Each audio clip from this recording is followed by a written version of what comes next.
Я приветствую вас, дорогие друзья, уважаемые гости и подписчики моего канала. Всем большое спасибо, что следите за нашими встречами с Семеном Ураловым. Он на связи прямо сейчас. Семен Сергеевич, приветствую вас.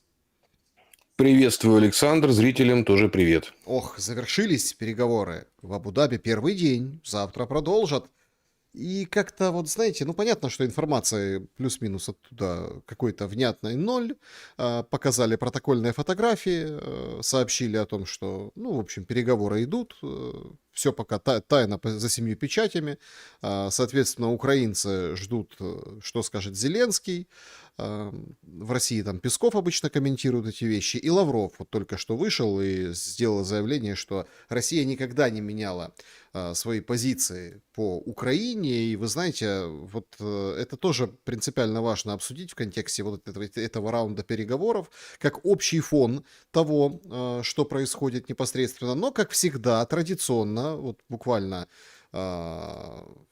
по нашей старой доброй традиции, два слова о формате, все очень просто, подписывайтесь на Уралова, ищите чистоту понимания, так сказать, следите за творчеством, покупайте книжки и ставьте лайк этому видео. Если хотите канал поддержать, это непосредственно QR-код, который на экране, возможность, если работает этот сервис, на экран чего-то написать в качестве вопроса, мысли, пожелания. А так вопросы принимаются в сообществе YouTube заблаговременно, можно там его оставить, свой вопрос, он прозвучит в закрытом клубе зрителей Шелест и чате трансляции. Все как всегда, все очень и очень стандартно. Но вопрос вот такого характера в качестве голосования в нашем сегодняшнем чате. Как вы относитесь к бракам с 14 лет в Украине? Значит, новость разразилась сегодня, что гражданский кодекс принимают. Ну и там каждый там вычитал, да, там, что там готовится к принятию. Кто-то говорит о том, что если ты сделал предложение и, в общем, вы помолвлены и расторгаете эту помолвку, то кто-то таки должен заплатить за неустойку, за подготовку к свадьбе. Ну а другие увидели, что с 14 лет можно бракосочетаться. Варианты ответов. Это прогресс. Ну, мол, дети сейчас ого-го, акселераты все вот как растут, ничего себе. То есть и время сейчас такое, да, сложное, он пленки Эпштейна чего показывают в этом, даже скабрезном немного, но тем не менее смысле, все как бы очень ранние, да, время бежит, торопится, поэтому это в духе времени. Следующий вариант, это откат назад, крепостное право. Есть же уже в Украине, ну там мы часто говорим и с вами, что там 17 век, классовое общество, там, да, вот эти крепостные, казаки, ну, в принципе, а зачем, да, учиться, читать, писать, образовываться, школа, это сразу брак и вперед, так сказать, нормальная практика, ну, как бы, не то что деградации, а вот именно отката назад. Третий вариант, мудро, пускай рожают новых солдат. То есть это исключительно такое практическое решение. Это же не означает, что ты обязательно должен в 14 лет жениться. Ну, а если кто-то, да, то, пожалуйста, ячейка общества, вперед, да, демографический кризис никто не отменял. Ну и последний вариант, это просто позор какой-то. Ну вот деградация в полном понимании этого слова. Я вот с этой новости хочу начать, потому что, знаете, про переговоры сейчас мы, конечно, поговорим, но это ведь тоже, Семен Сергеевич, отражение войны? Или нет? Как вы считаете, какой бы вариант выбрали? Я склоняюсь, конечно же, к тому, что это деградация, но это не просто деградация. Это в условиях постукраины, а в чем особенность, да? То есть государство там, где оно эффективное, там, где оно есть, там, где оно может требовать соблюдения и духа, и буквы закона, там, может, и можно делать послабления некие в плане понижения возраста. Вот. Ну, то есть, я помню эти дискуссии еще в советском детстве. Ну, вот я тогда еще был советским ребенком, там, по поводу там, старшеклассницы, когда беременели, это всегда было такое ЧП. Вот. А такое иногда случалось. Вся школа стояла на ушах. И время от времени был такой хороший журнал «Семья и школа». Я всем его рекомендую перечитывать для того, чтобы понимать, что такое здоровое общество, потому что он был построен на принципах, ну, действительно, ответы на вопросы профессиональных педагогов, а не нынешних коучей. Поэтому, конечно же, для того, чтобы вырос здоровый гражданин, должно быть четкое отсечение.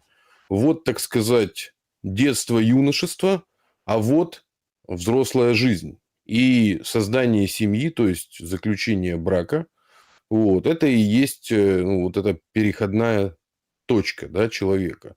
Но, подчеркиваю, в условиях государственности, да, то есть, соответственно, ну, соблюдения законов и права, можно говорить о неких послаблениях, если, например, общество там имеет традиции выходить там, ну, рано замуж. Ну, у нас есть, особенно на Востоке, такие культуры.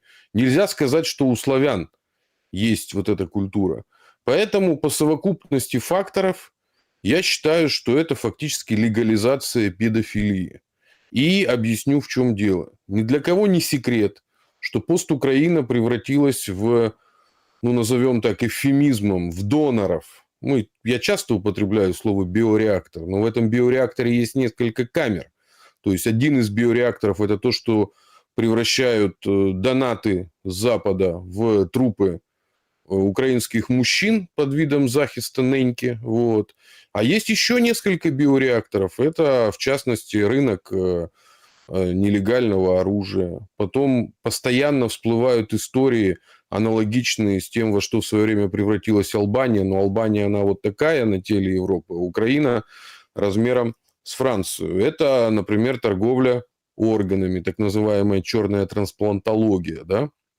И вообще удивительным образом в этой сфере была, например, замечена жена Саакашвили. Еще когда он был украинским политиком, она активно в том числе занималась. И там вот это же была Уляна Супрун, которые много вот это лоббировали по этому поводу. Поэтому плюс ни для кого не секрет, что Украина превратилась в источник для борделей, для Западной Европы и не только Западной Европы. Но одна из недавних новостей, я не помню, полугодичная, ну, как бы вот не так давно, это когда повязали какую-то странную банду педофилов во Франции, где был снят Диснейленд, вот, где, ну, в общем-то, история мутная. То есть, там полиция задержала, и вот по факту кто-то пытался устроить вот это типа свадебное ну, церемонию, как раз там была несовершеннолетняя, как раз из пост Украины. И там якобы была задержана мать, которую вообще, ну, понятно, когда уже взяли их за хвост правоохранительные органы, начали рассказывать о том, что это, значит, была такая, ну, представление, что это все понарошку, не настоящее. Но по факту что-то там такое происходило. Ну и потом по поводу втягивания детей в преступную деятельность, то есть тут не конкретно там про вот извращение, да, это история с убийством убийством Дарьи Дугиной. Вот, если у нас есть история с Треповой, это наша как бы террористка, а Дугину убила, ну, женщина с ребенком. Вот, и ребенок был взят как раз, ну, для того, чтобы не возникло никаких подозрений. Ну и третье, учитывая, что нынешняя власть уже окончательно взяла выбор не только на биореактор, они же, ну, превращают выходцев из пост Украины в кочевое племя, то есть, которое разбросано по всему миру. Вот, консульские услуги не оказываются.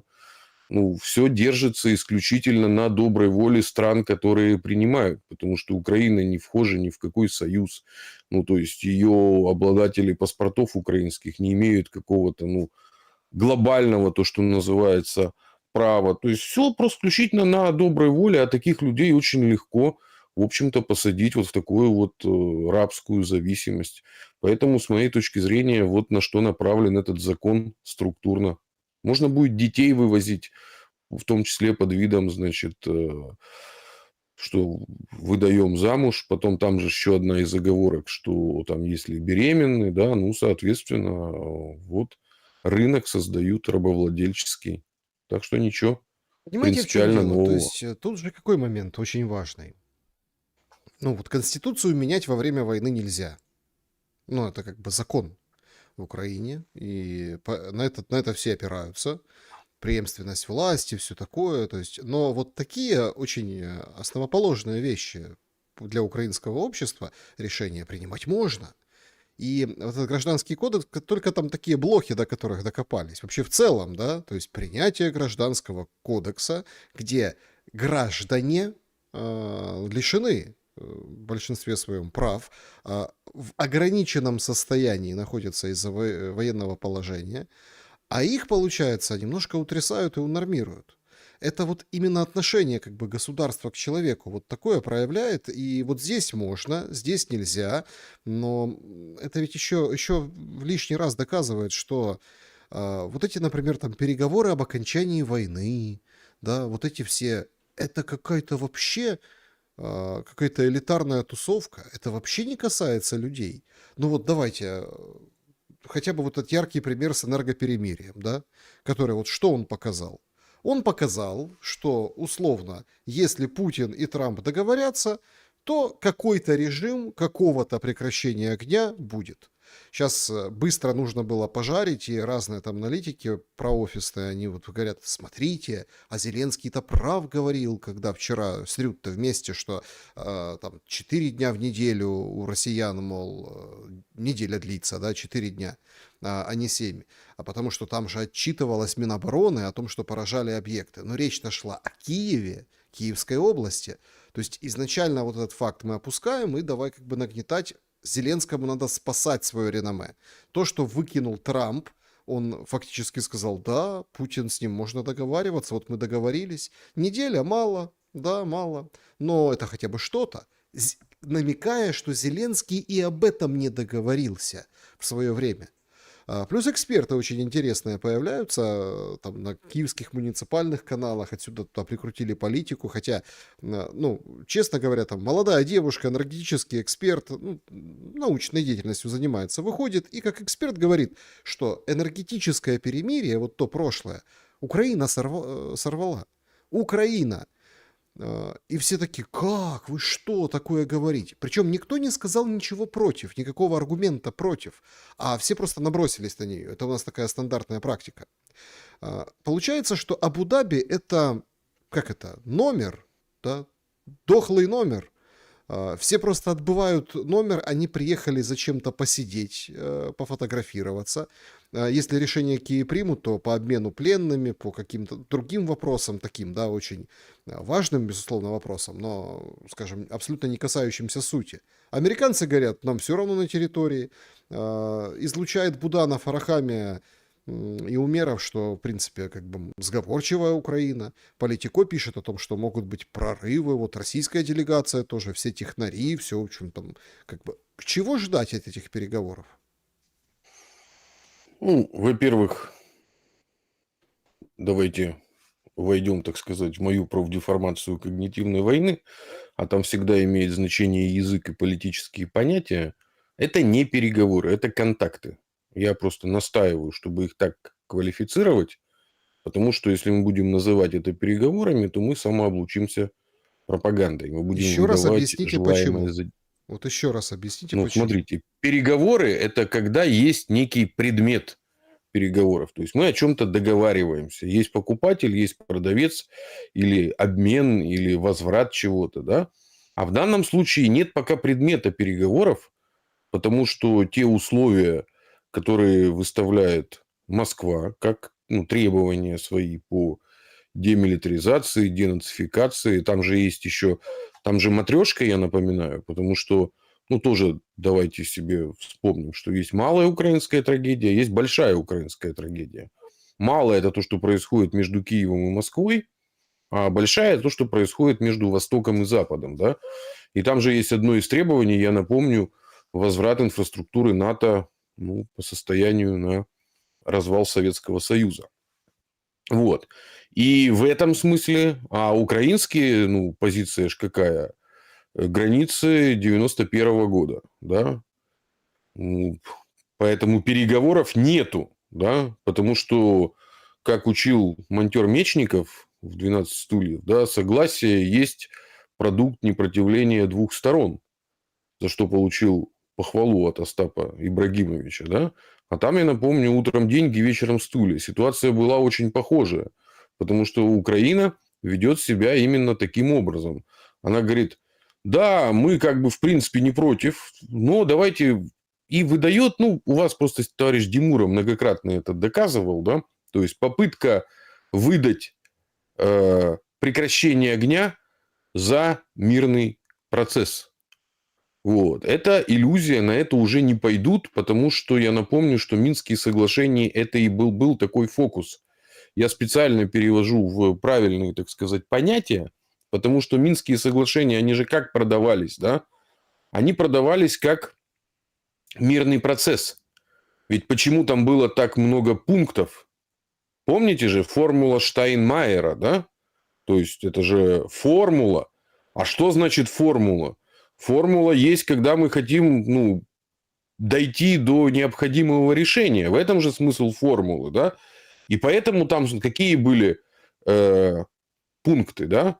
В том числе легализация человека с ружьем в ДНР, ЛНР, да? То есть их, соответственно, ну, должны были легализовать в виде, ну, как это, милиции, да? Они же именно поэтому еще и переименовались, я напомню.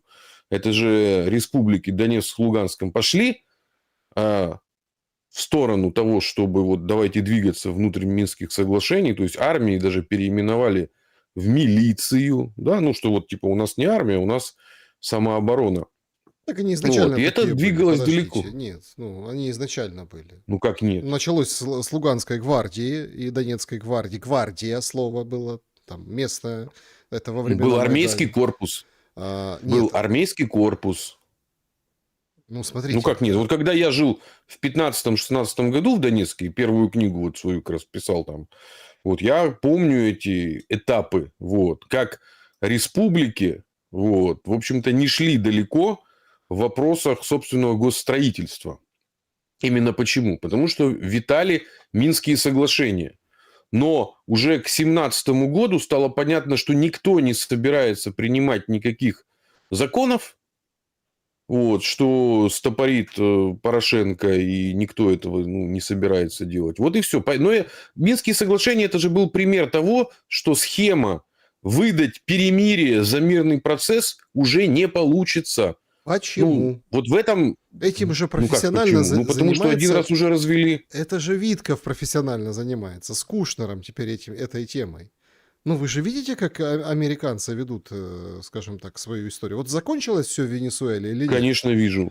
Ну, закончилось. Конечно, вижу, как они ведут. Поэтому, В Венесуэле? да, это же стиль. А что там закончилось?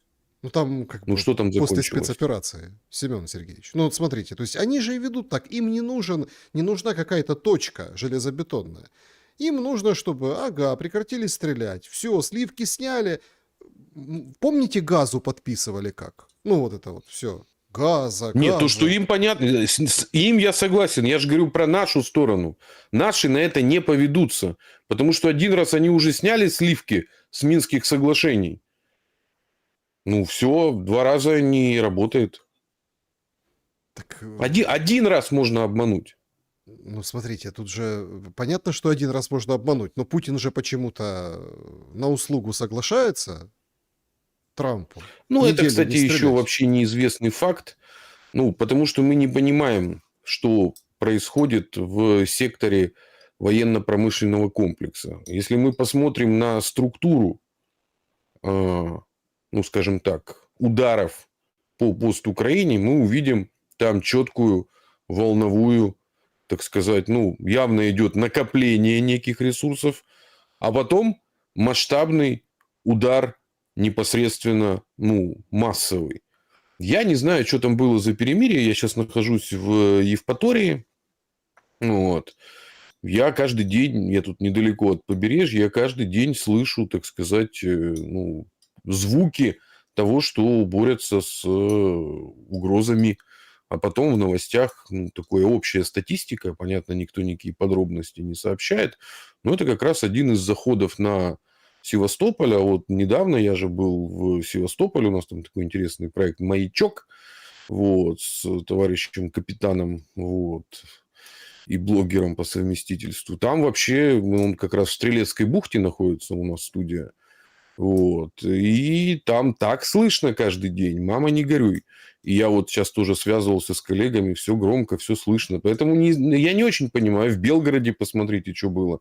Поэтому, с моей точки зрения, это было что-то из трамповского вот этого мира, в котором он живет. Это в котором он останавливает войны, в котором ему дарят чужие Нобелевские премии, в которой он радуется футбольной премии мира и прочих вещей. Ну, то есть, это относиться серьезно к тому, что излагает Трамп, с моей точки зрения, это глупо. Так и никого более, нет просто более серьезной фигуры, понимаете?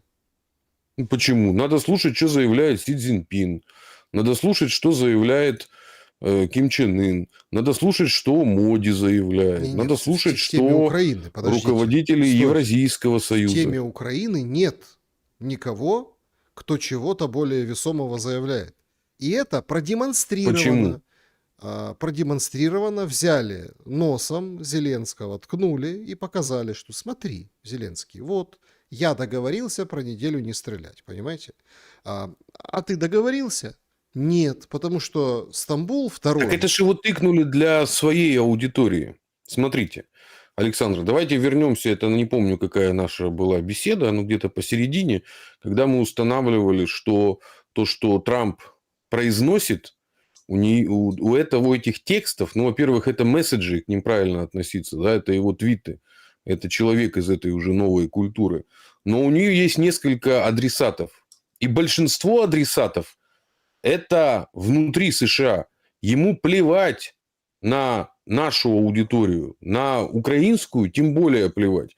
Он для своей внутренней аудитории разыгрывает сценарий под названием «Я всесильный властелин вот этих вот, колониальных вождей, которых мы, так сказать, расплодили».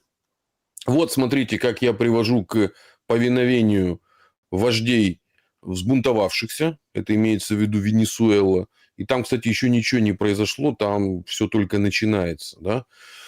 Вот. Куба, которые, в общем-то, обещают отомстить. Причем, обратите внимание, какие типы это реализуют. Вот Рубио. Это же потомок тех, кто уехал с Кубы. Это же один в один украинские бандеровцы.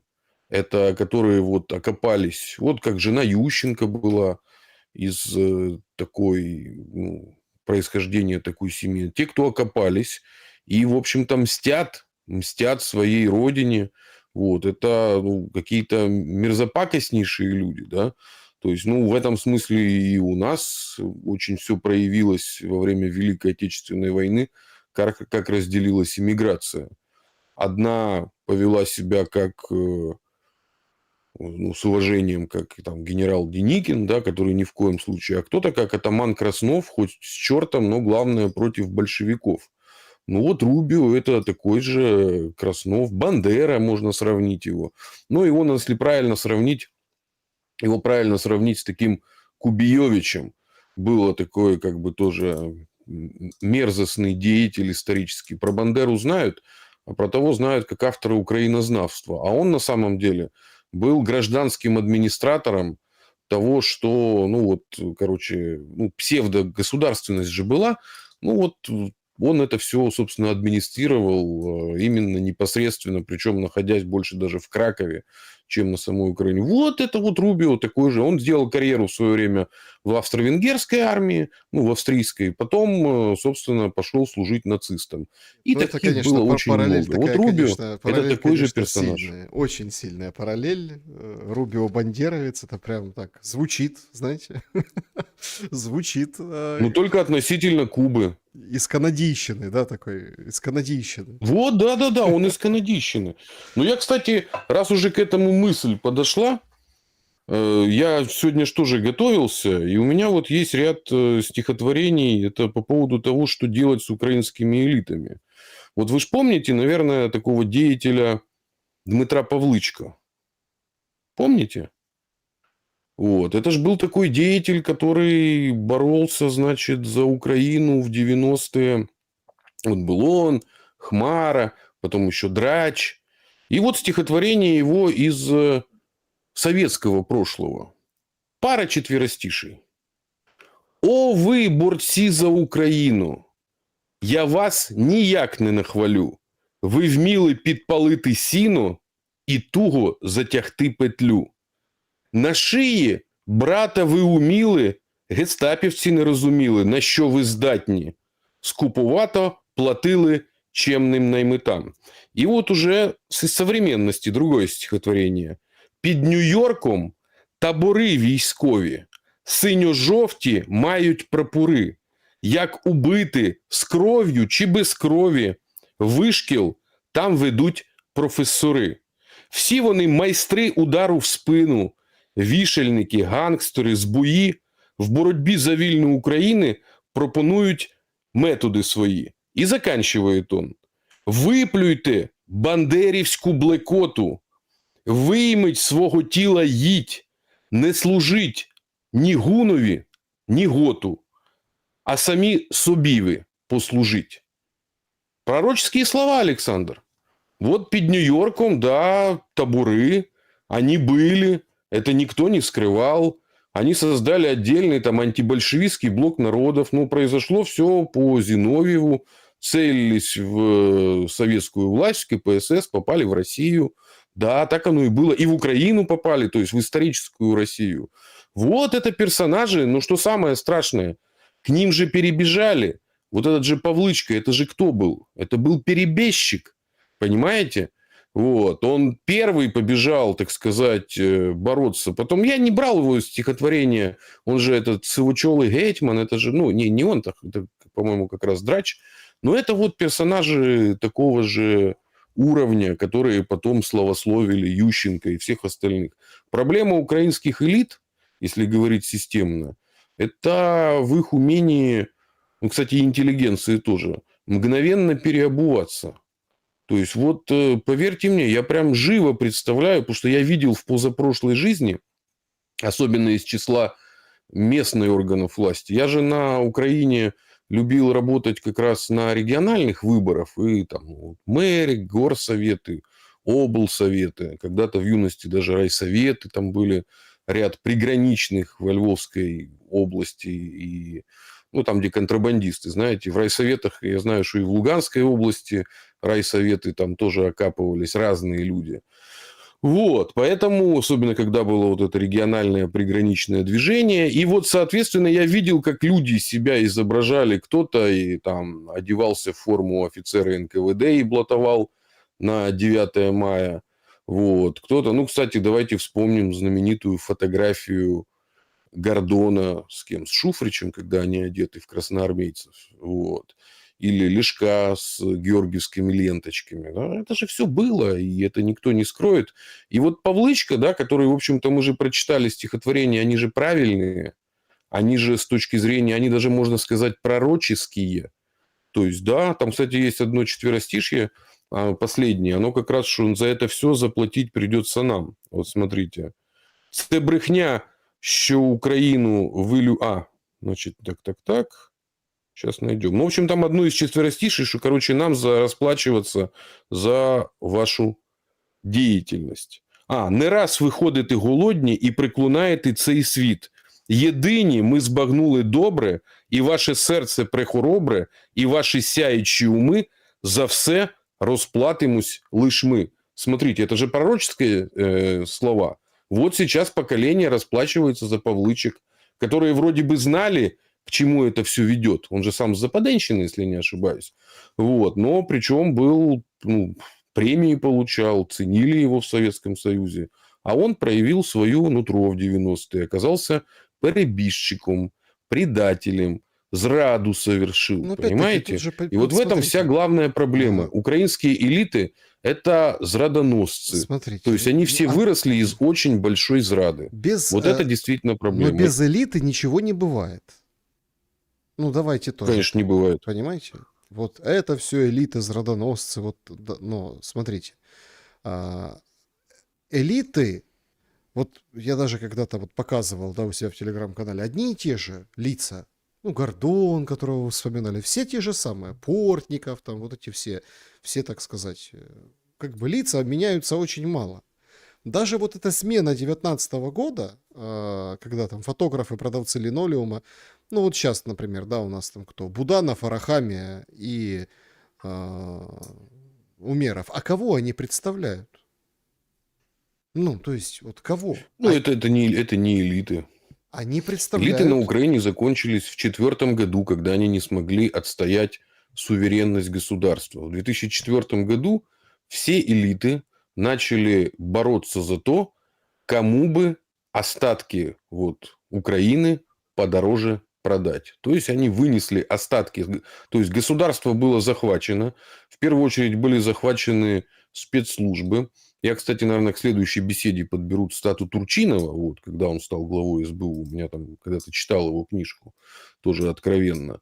А после этого их взяли за одно место. Я напоминаю, даже всесильным Донецким навязали Макфола, политконсультантов, никуда они не делись. Поэтому все, после 2004 года на Постукраине, ну, это элиты мародерского типа. Они дожирали остатки государственности, а самое главное, общенародной собственности и остатки народного хозяйства. Чем и сейчас занимаются. Вот и все. Но погодите, именно они сейчас, да? Еще раз вопрос. Кого они представляют? Да никого они не... Заказчиков своих они представляют. Ну, давайте разберемся. Это очень хорошо Давайте. видно по составу парламента. Смотрите. Значит, это оставшиеся 5-6 олигархов, где сейчас, ну, все-таки держится Пинчук на... Ну, за счет связи и за счет того, что он все-таки Днепропетровский явно вкладывался в Зеленского, да. Плюс к ним добавились, кроме местных олигархов, добавились олигархия международная, ну, вот как Томаш Фиала, которого мы вспоминали тоже. И дальше это то, что называется, как так, семипосольщина, очень прикольно нарекли, да, эту систему.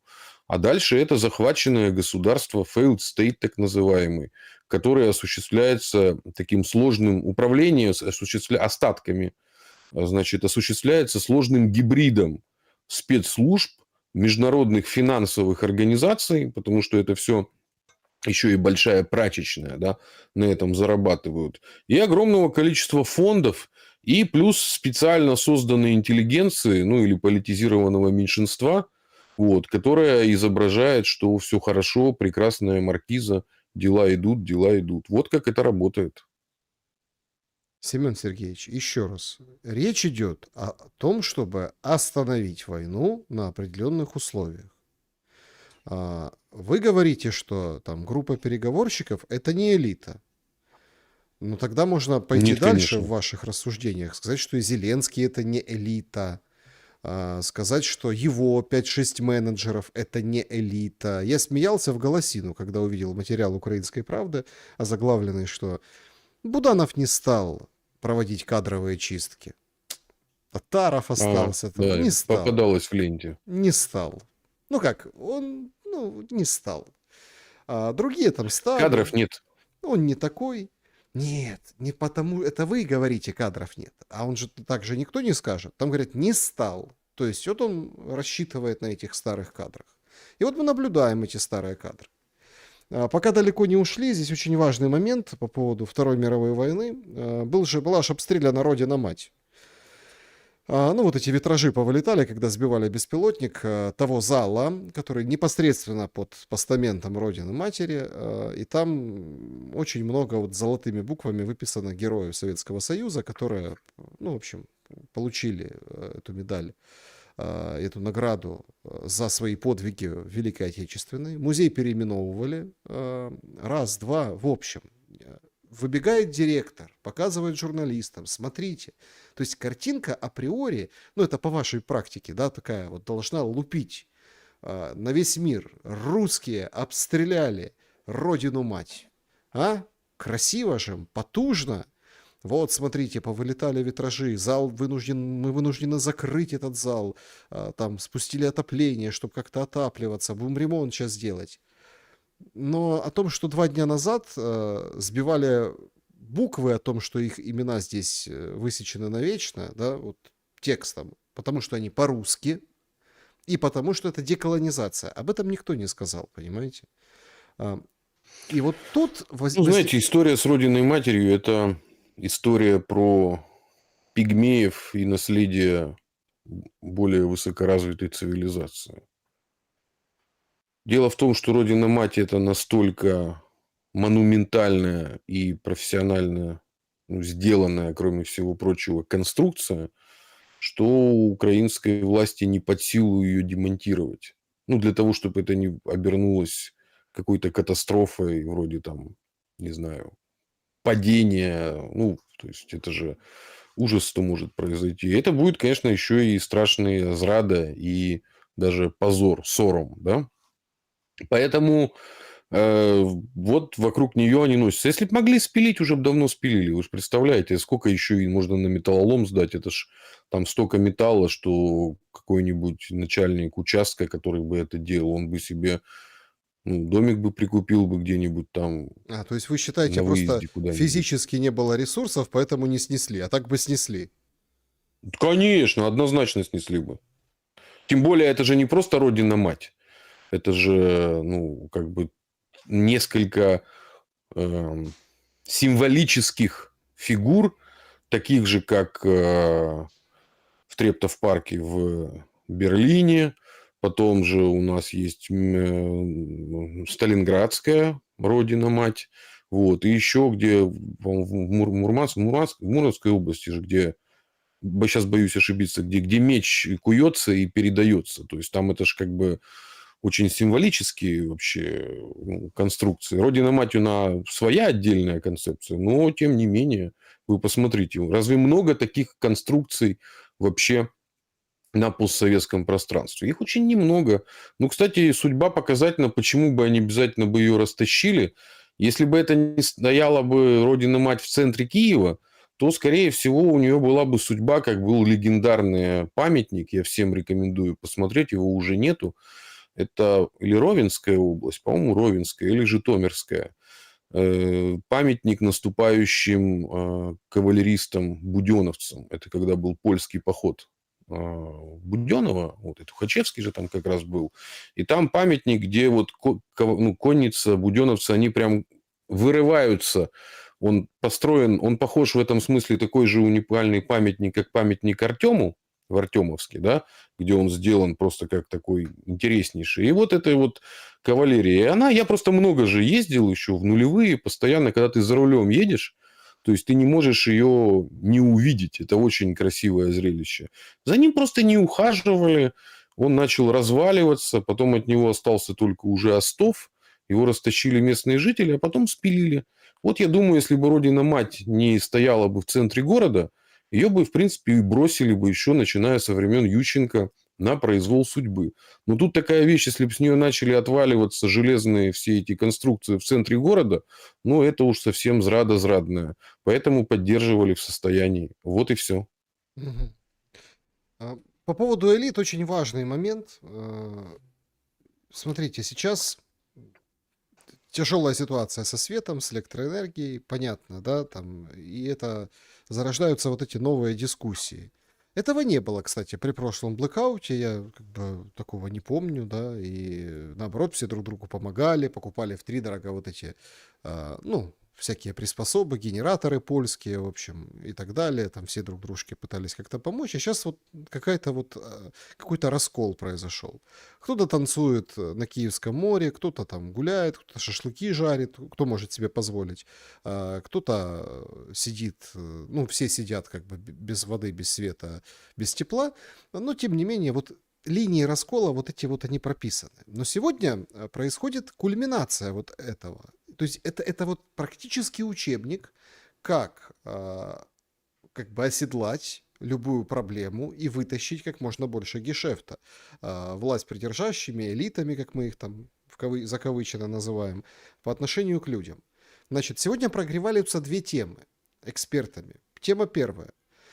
Ну, мол, смотрите, свет будет стоить по 8,5 гривен за киловатт-час. Это наши партнеры, мы же ни при чем.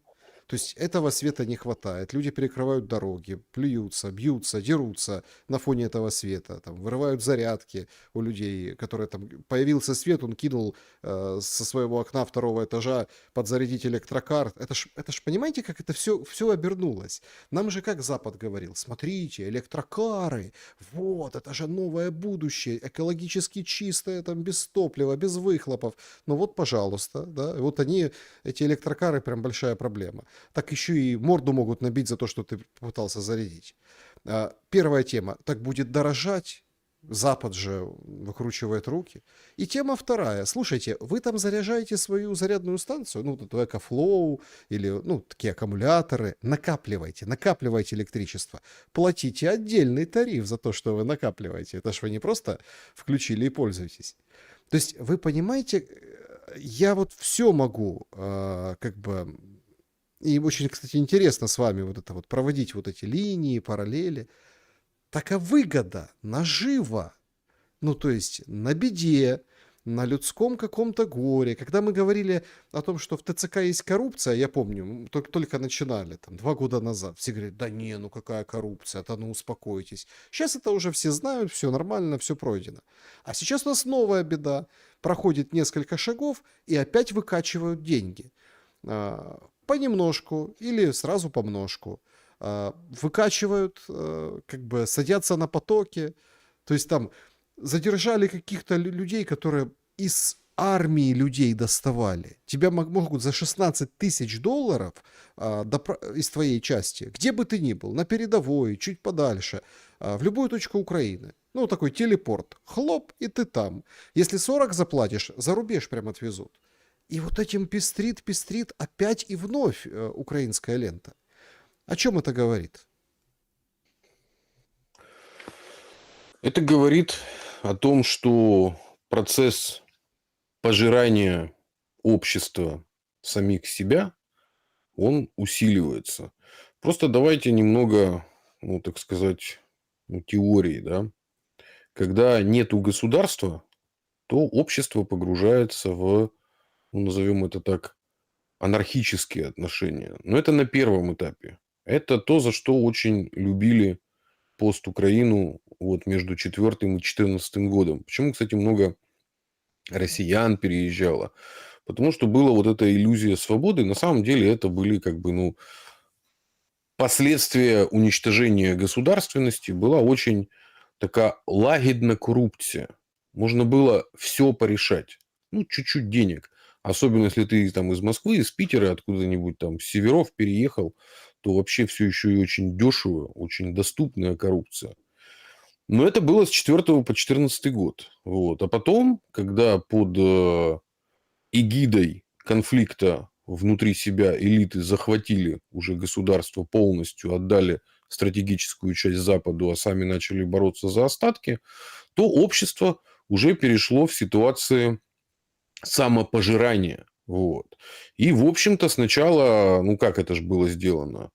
Возникла, то есть, сначала в ходе Евромайдана 2014 года была легализована часть общества, которому разрешили охотиться на другую часть общества.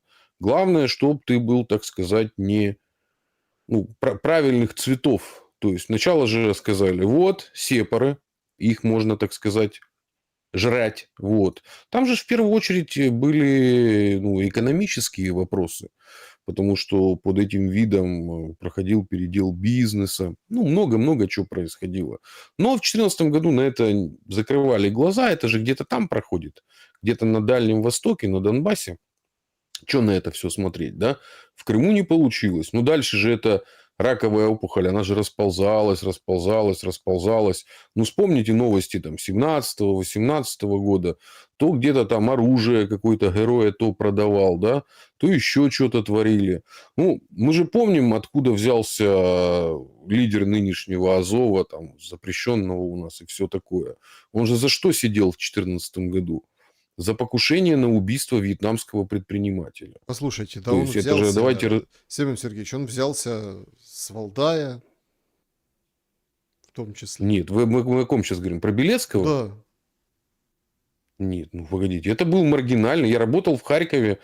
И я помню этого патриота Украины, которого выкармливал Аваков. Вот. Он своими корнями, вообще эта движуха происходит, еще был, вы вряд ли это совершенно помните, это были выборы, по-моему, 98 года, был такой блок «Меньше слив». Это, в принципе, одна из моих первых избирательных кампаний.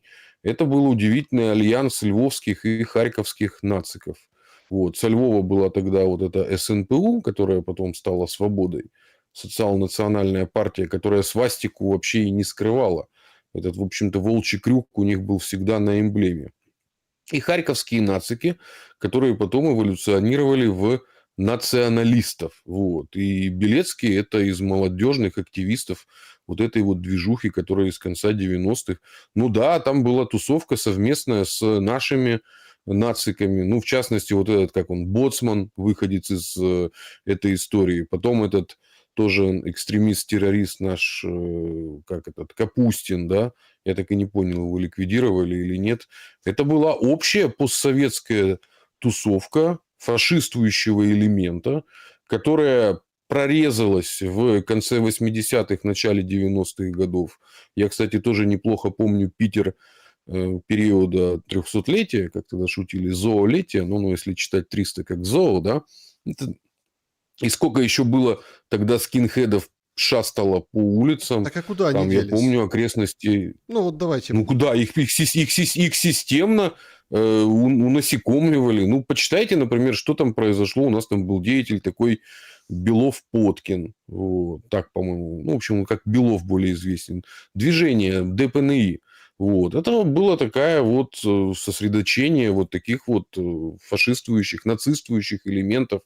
Там было убийство трудовых мигрантов.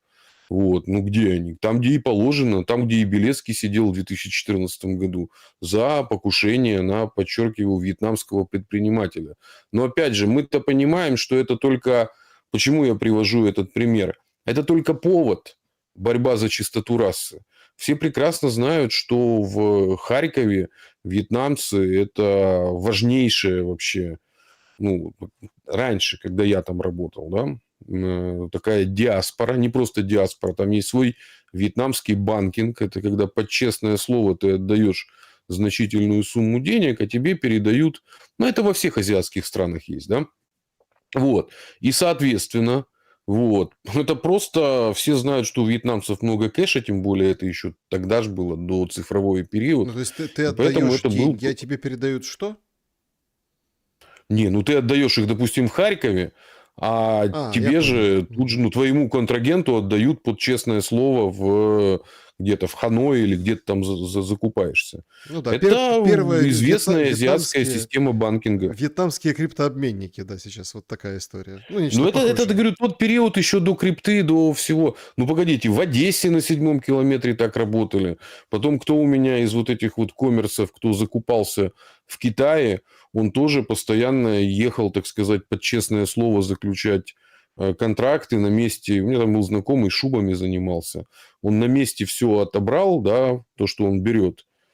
В Киеве передали деньги, и тут же вот при нем все, ему начали отгружать товар.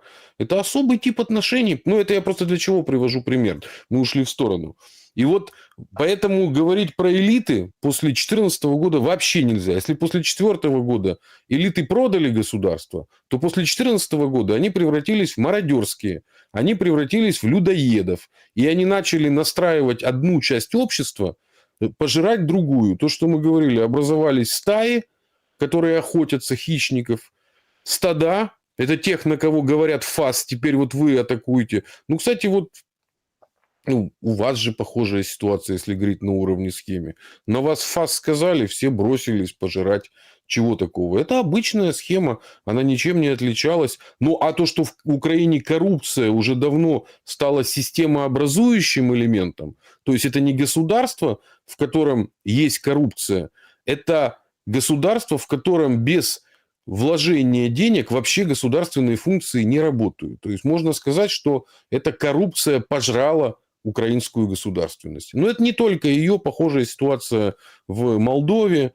Ну, это массовое явление на постсоветском пространстве. Тогда давайте, вот смотрите, если мы Это вышесказанное присовокупим и будем набрасывать, как, да, как на бусы ожерелье такое, да, аргументов. Главное, не на вентилятор, чтоб. Да, на ожерелье аргументов, что Украина не субъектна, и, в общем-то, решения будут принимать другие.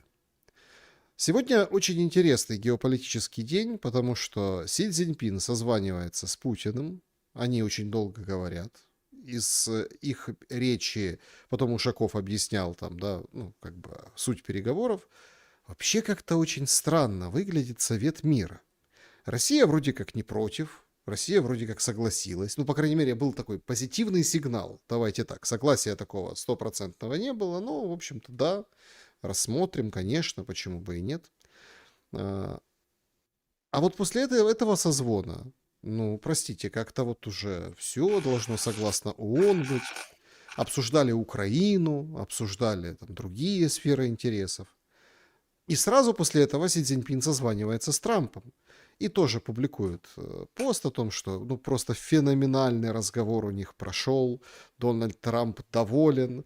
Говорит, что, в общем, долгий обстоятельный разговор, и двусторонняя торговля, и Иран, и Россия-Украина, значит, и Китай, в общем, значит, соя, ну, как обычно. То есть он все вместе в кучу навалил, в общем, хорошо поговорили. У меня тогда возникает вопрос.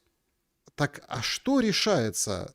И вот главное, решается ли сейчас тема продолжения или остановка войны в треугольнике Пекин, Москва, Вашингтон? За бортом ли вместе с Украиной европейцы, глобалисты, корона, те, которые вот, ну, собственно, сейчас правят бал с точки зрения средней элит? Потому что вот по поводу Эпштейна, я хотел с вами, кстати, это обсудить, это прям очень интересно тоже, да, ну вот продолжим этой темой. Ведь он же нанес колоссальный удар. Я вот полностью согласен, рыли яму четко под Трампа.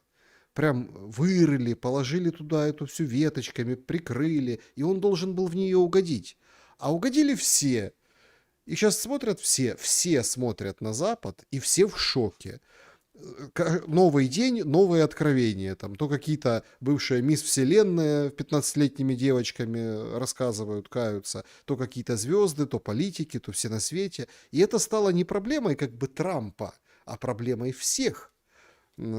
Получится ли, вот Эпштейном ли, ну, авторшоками этого землетрясения, файлов, другими ли вещами, Европу и старый вот этот свет глобалистов, глобальную монархию отодвинуть и решение принять в этом треугольнике, который сегодня обозначен был телефонными звонками? Вы, Александр, революционные вопросы ставите. То есть, способна ли произойти революция?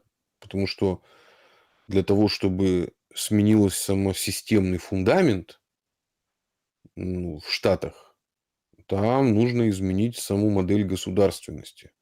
А она у них российского типа, фашистского. Ну, а фашизм, нацизм – это одна из форм расизма, просто направленного, ну, нацизм конкретно против России, ну, против нас направлено, да. А фашизм, например, итальянский, он был там больше против африканцев направлен и славян, ну, южных, да.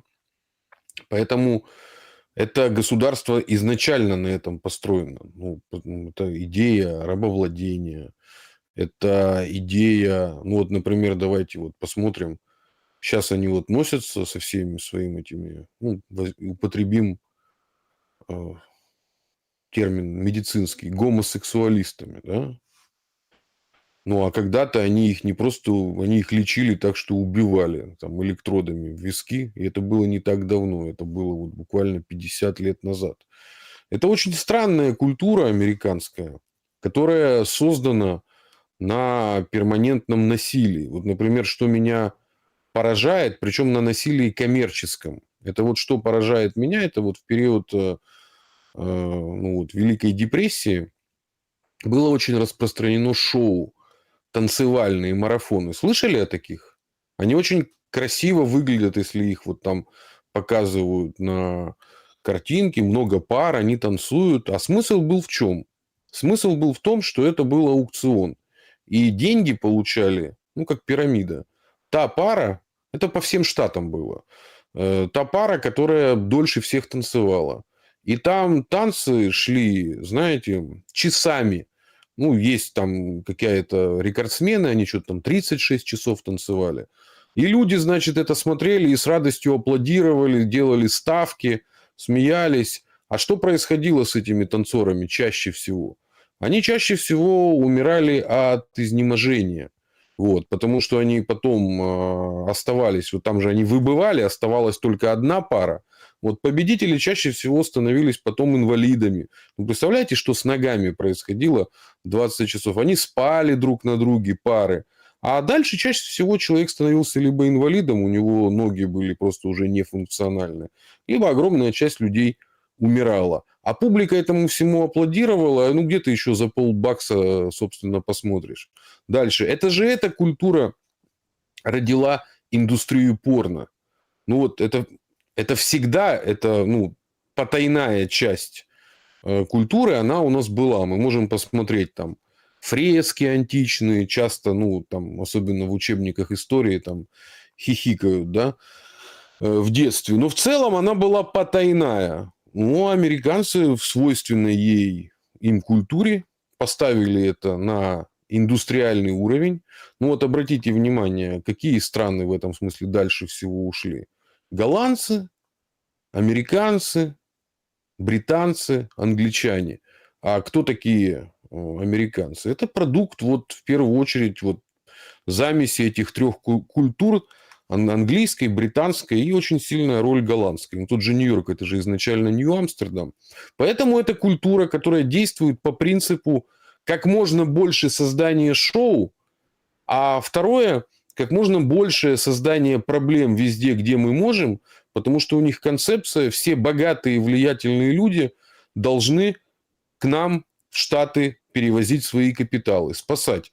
Поэтому у них концепция создания войн и конфликтов везде, где можно, а потом через фильтр вот, адаптация себе влиятельных элит, которые потом станут такими, как Марк Рубио, вот, или как, которого мы обсуждали, значит, кто сбежал и спасся. Ну, вот тот же Коновалец, пока его не грохнули, он же такую же роль выполнял.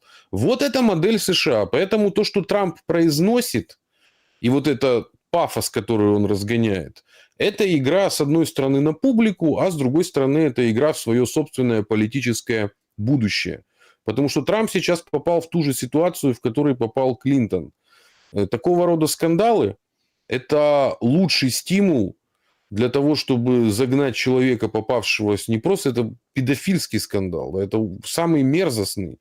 Тем более Америка страна остается значительно набожной. Вот. И вот, соответственно, это как с Клинтоном. Почему была стремительно разбомблена Югославия и с таким пафосом, и с таким, в общем-то, ожесточением, и Милошевича превратили в ну, абсолютное зло очень быстро. Клинтон, я напомню, тогда попал в свой скандал с этой Моникой Левински. И его как раз после... Потом все переключились на Югославию. Ну, вот она, враг, еще и перемога, да?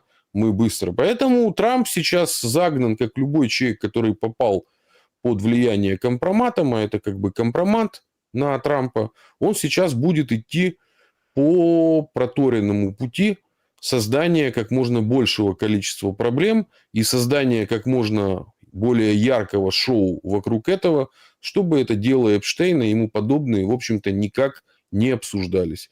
Поэтому дальше он двигается в стратегии сейчас еще создания проблем Ирану, так что наблюдаем. Поэтому я не считаю, что надо за пафосом следить.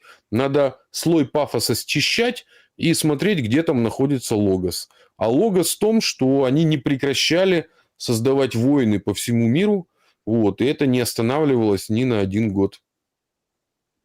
Войну в Украине кто остановит? В нынешней стратегии она становится только когда Россия сломит сопротивление вооруженное. Другого способа нет. Ну или не, Я надеюсь, ну или не плюнет, не что развернется, не откроются... уйдет, как типа, ну вот как а-ля типа какой-то Афганистан, да? Что осталось после Афганистана, после этого, конечно, мы можем тоже Ну, Афганистан – это посудить. предательство, не забывайте. Нет, погодите. Ну, сценарий того, что в Кремле может произойти переворот там, или смена, так сказать, кадров, конечно же, есть базовый один из сценарий ну, англо-американского мышления. Они же носители прецедентного мышления. Они же рассуждают как? Если нам один раз удалось это провернуть, ну, то есть провести лояльных нам людей, а потом, в общем-то, ну, это история про Горбачева, это отдельно, не будем сейчас ее обсуждать. Рекомендую мемуары Рыжкова, последнего председателя Совета Министров. Конечно же, они на это надеются. Поэтому у них сценарий какой? У них сценарий затягивать эту войну как можно дольше, открывать новые фронты. Мы с вами тоже уже в одной из бесед определили, что у нас есть потенциально Закавказский фронт, который синхронизирован с Ираном. У нас есть Арктический фронт. Обратите внимание, вот Эстония начала, так сказать, на днях новость была, да, что они наше судно попытались задержать. То есть все разворачивается. Балтийский фронт у нас есть. Поэтому у них задача не меняется. У них нужно создать таких пост-Украин несколько. И кандидаты на пост новые, ну, то есть у них явно просматривается пост Прибалтика, которую хотят бросить в, ну, как бы, в этот биореактор. Ну и просматривается что-то, какая-то пост, как бы эту назвать регион, Армяно-Азербайджан, да, то есть грузины, в общем-то, как-то отпетляют как могут, а вот Армения с Азербайджаном идут прямо тоже в эту топку, вместе причем, семимильными шагами, так сказать, под музыку и строем. Они давно так не ходили, Ереван с Баку, наверное, еще при советской власти они так строем не ходили, как ходят под дудку Вашингтона. Обратите внимание. Что-то наши бледнолицые братья знают про то, как надо управлять элитами. И я думаю, что как раз компромат, ну это же шантаж, то есть методы шантажа, подкупа, лести и прочих таких грязных приемов, то, что называется, это, в общем-то, совокупность методов, которыми они овладели в совершенстве еще со времен иезуитов. Ведь вы же знаете, с чего вообще взялись иезуиты, этот орден особый. Когда Рим начал терять власть над королями, прямую, в Западной Европе, собственно, было, ну, возникло понимание, что для того, чтобы их держать в орбите, нужно действовать сразу несколькими методами. Нужно кадры воспитывать. И самое главное, это была подготовка именно кадров, которых вставляли всем королям, ну, как бы, как исполнительных, да, образование, причем образование той самой интеллигенции и книгопечатания. Ну и, соответственно, подкуп, ну а где надо, можно пойти и на политическое убийство. Поэтому это методы, которые были отработаны еще в средние века и поставлены на поток. Что-то они знают. Что-то, да, о чем-то догадываются. Друзья, давайте подведем итоги опроса нашего сегодняшнего эфира. Они вот такие. Значит, всем еще раз большое спасибо, что проголосовали. Тут за то, что и за поддержку спасибо. Там, сразу задает вопрос, почему Афганистан это предательство. Как-то вы так проскочили эту мысль. Сейчас ответите ровно после того, как я оглашу результаты. Значит, как вы относитесь к бракам с 14 лет в Украине? 6% прогресс, дети сейчас ого-го, акселераты. 8% мудро, пускай рожают новых солдат. Остальное потом. 13% откат назад.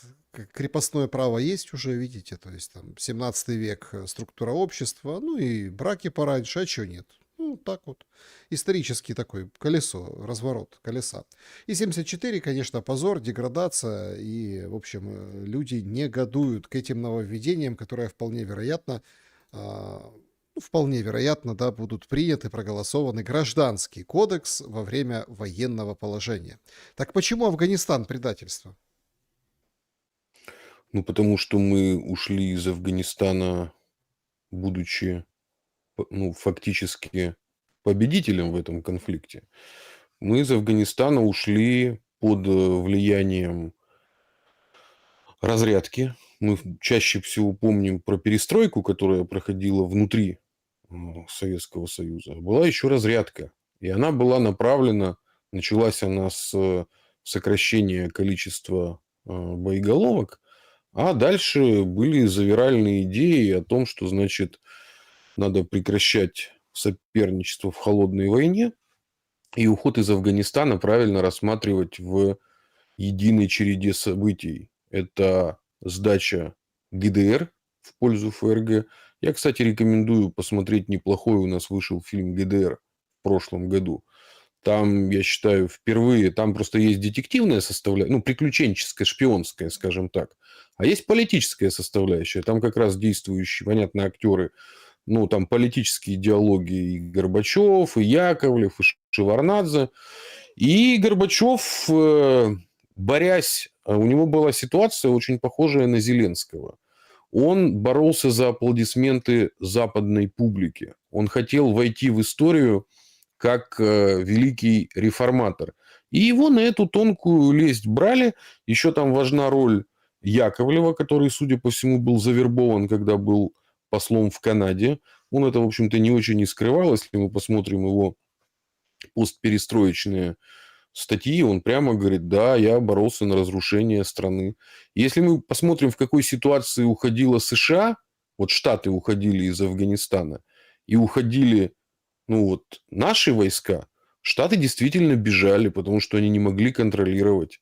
А Советский Союз уходил спокойно, уверенно, контролируя не просто столицу, а тот, кто остался, Наджибулlah, по-моему, он же еще 3 или 4 года продержался. Вот, и он удерживал ситуацию. И третье, что самое, ну, с моей точки зрения, главное, это то, что этот выход сразу же обернулся и превратился в гражданскую войну в Таджикистане. То есть на Украине просто за этим не следили, это же где-то далеко, Таджикистан и все остальное. А по факту вывод войск из Афганистана сразу же обернулся войной в Таджикистане. И, кстати, в ней участвовали уже, Россия почти не участвовала, ну а вслед за этим поперло все, и наркотрафик, и все остальное. Дело в том, что вот в нашей Евразии, если мы посмотрим, нету границ четких, да, и поэтому там, где, если, ну, возникает черная дыра, поэтому эта черная дыра потом имеет особенность расползаться. Вот как, например, была роль Панкийского ущелья легендарного во время чеченской кампании. Да? Это была черная дыра в Грузии, откуда из Грузии заходили в том числе боевики, оружие поставлялось. То есть на карте как бы граница есть, а по факту это было ключевое ущелье, через которое все шло. И это никто не скрывал. И тут же Шеварнадзе, я напомню, и он же приходил к власти на фоне собственной гражданской войны. Поэтому вывод войск из Афганистана, как и последующий демонтаж народно, так сказать, хозяйств, ну, демонтаж политической системой под истинным предлогом приватизации народно-хозяйственной собственности. Вот что происходило. Менялись собственники, но народ надо было погрузить в определенное, ну, шоковое состояние, что они и сделали. Так, переходим к вопросам, дорогие друзья. Всем большое спасибо, что оставляете вопросы и заблаговременно, и, собственно, и в клубе зрителей, и в сообществе YouTube. Поехали. Константин. Семен, здравствуйте. Живу в Украине. Народ понемногу прозревает. Тем не менее, очень много упоротых остается. Продавщицы в магазинах, турбобабки на остановках, молодежь и люди в возрасте, туристы, механики, парикмахеры. Везде можно найти упоротого. Много людей, примазавшихся к околовоенной теме. Волонтерка, программы западных фондов, дроны, распил бабла. Они все за войну. Что с ними будет, когда эта картина изменится? Как они будут себя вести? Будут ли представлять угрозу? Они в меньшинстве, но все равно их много. Пару миллионов наберется, думаю. Будут ли представлять угрозу или попытаются мимикрировать? Каким образом с с ними придется работать, и как вы представляете себе процесс оздоровления общества, внимание, с практической точки зрения? Давайте так, я не пророк и не, как сказать, госчиновник, вот, чтобы озвучивать либо какие-то видения, как это будет, либо ну, какие-то выводы о том, как государство наше это видит. Ну, первое.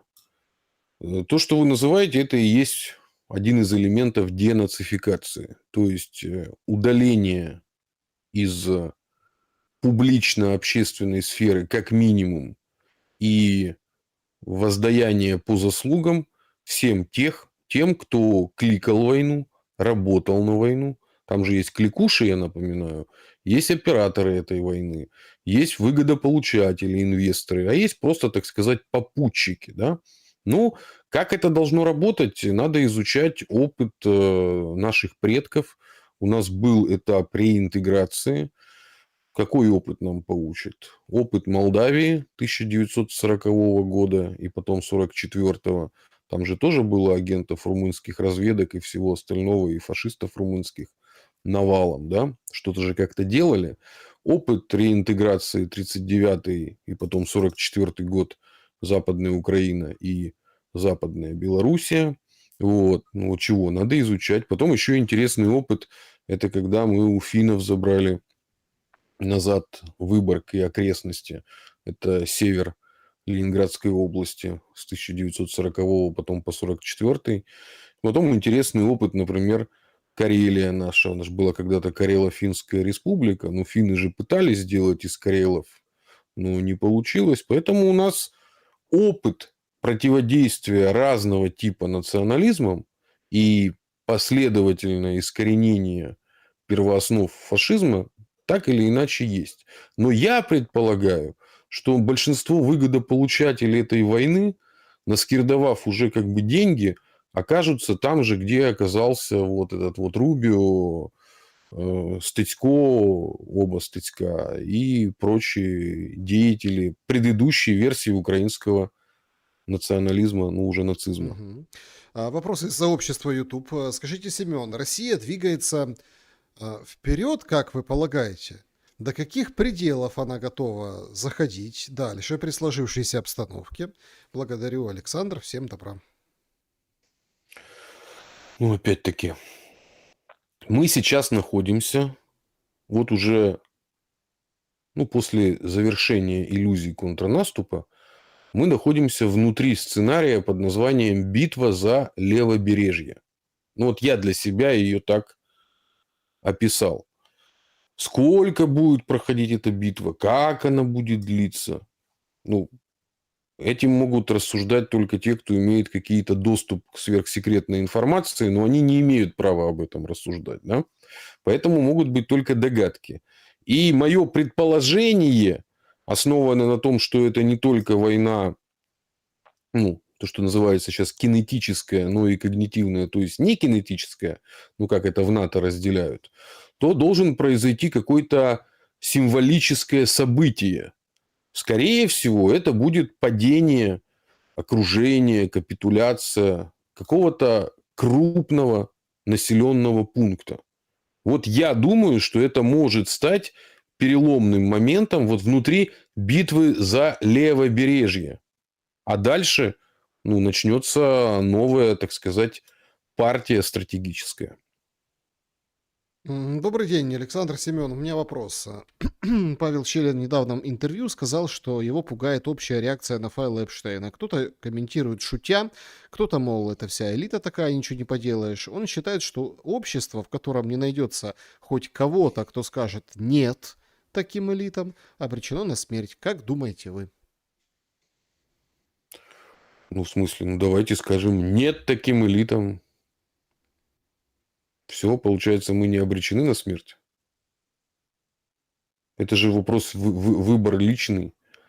Ну, как может общество сказать нет? То есть, референдум надо провести по поводу файлов Эпштейна. Как вы к этому относитесь? Не знаю. Мгм. Так, с точки зрения Семена, к чему приведут в России опубликованные файлы? и к чему должны бы привести? Фух, я не знаю, к чему они могут привести в России, но то, что всех контрагентов, связанных с индустрией там, красоты, туризма, особенно вот эти вот дома мод, дома моделей, модельные агентства и прочие вещи должны быть тщательно проверены, это факт. Потому что, ну, это же индустрия, так сказать, существует не первый год и не первое столетие. Она всегда под что-то мимикрирует. Я напоминаю великое произведение Виктора Гюго. Это человек, который смеется, Гуимплен. Оно же о чем? Оно о том, как вот такие Эпштейны своего времени покупали, похищали, ну, в общем, доставали где-то детей. И вы помните, ну, кто читал, обязательно вспомните, да, там же выращивали детей тыкв, да, когда ему там что-то тело замедляли, рост. И потом, ну, там нет прямых сцен насилия и всего остального, но понятно, что это потом использовалось в том числе и для вот, извращенцев. Поэтому эта культура, подчеркиваю, она уходит далеко. Это, ну, я не политический теолог, да, ну, сатанизм обычный. Ну, не в смысле, что это норма, но в смысле он проявляется в каждом столетии и очень часто. И жертвоприношения бывают.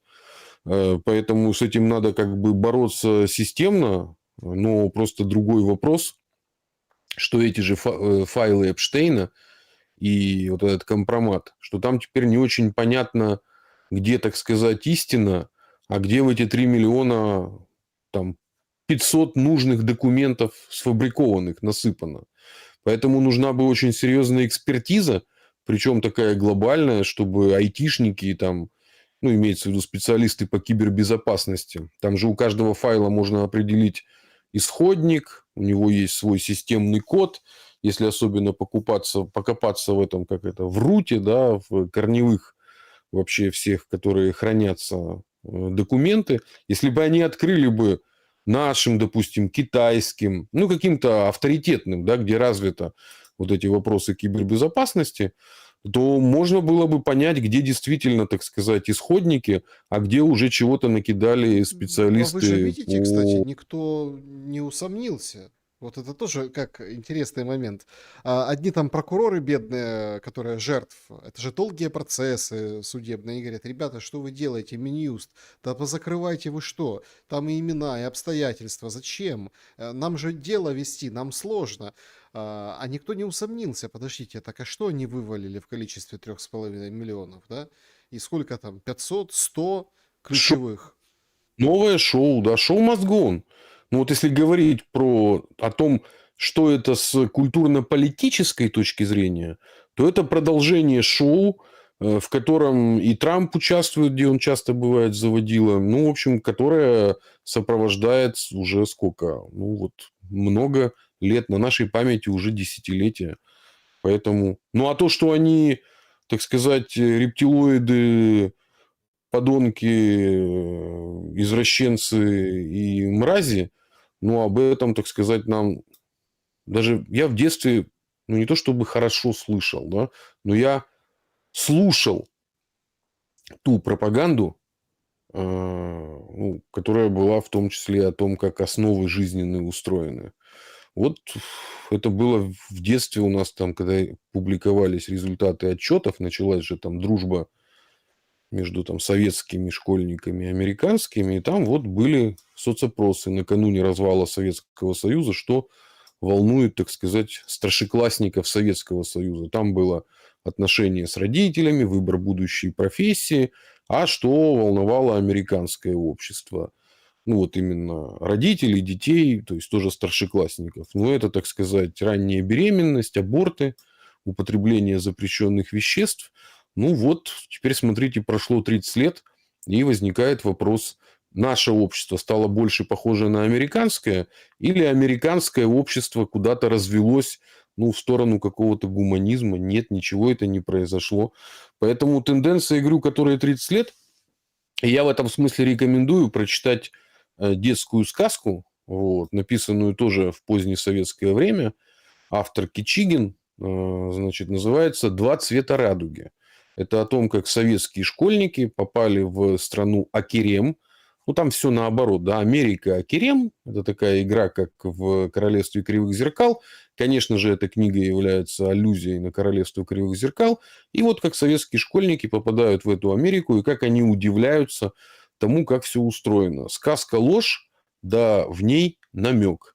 Надо читать наших античных предков. Они Мгм. что-то знали больше, чем мы, потому что они между собой не воевали. Ну, античных это советских, да, вы так называете. Советская античность, да. Александра спрашивает: объясните, пожалуйста, Семен, почему многие украинские эксперты полагают, что Россия стремится к сотрудничеству с США? Снятие санкций не воспринимается Россией как стимул или пряник, в противном случае давно бы уже был бы мир. Как по мне, Россия в первую очередь ищет общеевропейские гарантии безопасности, чтобы избежать варварских набегов с ЕС.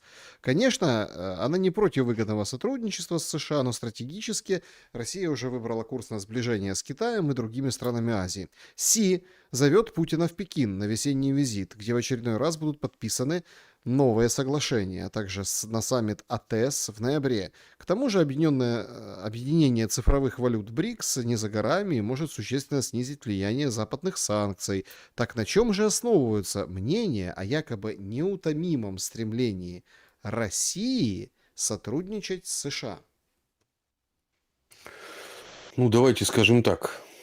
Россия, вот, про сотрудничество с США это один, так сказать, трек, да? Одна ситуация, а куда стремится Россия, это другая ситуация. Ну, с моей точки зрения, Россия стремится выйти из того постсоветского морока, в который завели всех нас, и стремится это сделать не только Россия.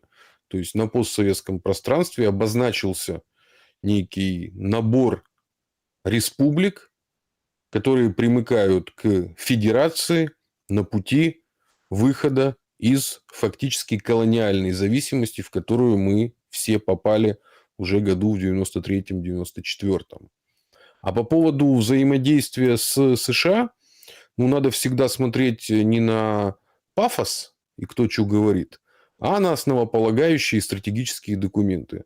Есть доктрина вот, у России, как у государства. Там четко обозначено, кто есть потенциальный противник, кто им не является, кто есть союзник, а кто есть стратегический партнер. Вот это уже не слова, потому что тот, кто противник, на того наведены ракеты, понимаете? И в обратной ситуации. Против того ведется там разведдеятельность. Но Россию просто неправильно сравнивать с Советским Союзом. Вот выход, собственно, из морока постсоветского периода, он будет понятен, когда мы увидим по объективным показателям. Когда Россия восстановительный рост хотя бы достигнет того уровня, не в деньгах дело, сопоставимость флот, авиация, генерация энергетики, выплавка стали, добыча угля и самое главное потребление у себя внутри экономики. Потому что ущербность нашей политэкономической системы всей постсоветской, что мы превратились в преимущественно добывающие, поставляющие страны. Да? То есть мы экспортируем продукцию с низкой добавленной стоимостью. И за счет этого нами манипулируют. Потому что торговля идет через мировую биржу, цены устанавливают посредники. В общем-то, это, так сказать, наша форма колониальной зависимости. А избавиться от нее можно только постоянно повышая, так сказать, уровень передела, переработки, чтобы ресурсы максимально работали на внутреннем рынке, а на внешний рынок надо поставлять товары, скажем так, с высокой добавленной стоимостью. Вот так оно и будет работать. Вот только тогда Россия выйдет из этого Да, тупика, друзья, куда нас завели. значит, друзья, я всех призываю подписаться на Семена Уралова, там и на телеграм-канале, и на Ютубе, и на телеграм-канале параллельные трансляции запускаются, также стримы, тоже общение, аналитика, в общем, как бы милости просим. Давайте, чтобы точку поставить нашим... Спасибо, я добавлю, вот буквально в 8 часов у меня начнется интереснейшая беседа с Евгением Миченком. Это руководитель, глава нашей Российской ассоциации по связям с общественностью, политтехнолог, политолог.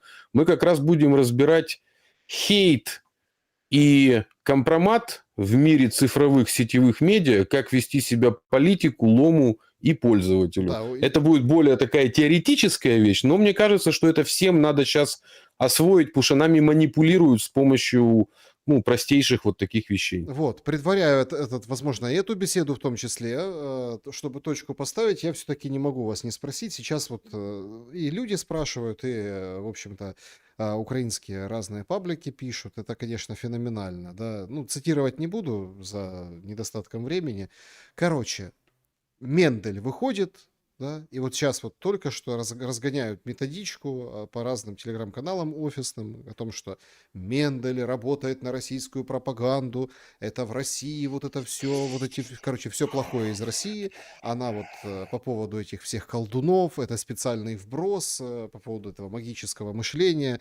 Короче, заказуха, бедного Ермака, подрывают безопасность, опорочили и так далее. Антикризис включили. Да, ну это прям видно. Причем видно, знаете, как волнами, потому что очень с опозданием. Когда Ермак был в кресле, это все было быстрее. Ну, вот, это мое наблюдение личное. Только Ермак был, он сразу раз, и там понеслась сетка. А сейчас вот так с опозданием, не более. Видимо, с Но нужно же было убедить новое руководство, что это надо, и поэтому торможение. Вот. Скажите, вот сейчас вот тоже интересно, называющая, ну, ее называют придворной ведьмой, одна из тоже YouTube-блогеров, практикующих ведьм, она там снимает обзоры об обстрелах.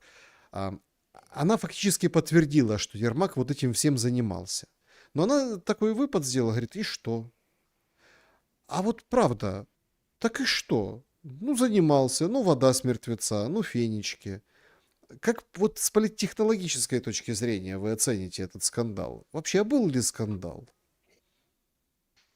Ну, это правильно назвать постскандалом, потому что вот Ермака убрали, и сейчас каждый за счет того, что фигура была мифологизирована, каждый пытается какие-то бонусы, ну, в первую очередь, публичные с этого поиметь, да? Ну, и, соответственно, одни работают на зраде, другие на перемоге вокруг этой ситуации. Но что касается вообще культа темной стороны, вот, на пост-Украине, я считаю, открыли давным-давно. И в этом смысле вторично это фенечки, не фенечки. Я считаю, что это было легитимизировано с Голодомором. Да? Вот именно в этой формулировке, да, как именно культом смерти, голода, виноватым. Это же все во имя, в том числе, было борьбы с Россией. А все остальное, ну, это не последствия из этого. Просто государство, оно же задает нормы, что такое хорошо и что такое плохо. И после того, как вот выпустили этого джинна из бутылки с Голодомором, любые подобные поклонения темной стороне культуры, назовем это так, вот, оно стало, в общем-то, нормой. Вот. Но это печально, это мрачно, и это только свидетельствует о том, что общество глубоко больно. Семен Уралов был моим собеседником сегодня. Спасибо за время и мысли. Спасибо. Друзья, берегите себя. Всем добра и света. Увидимся.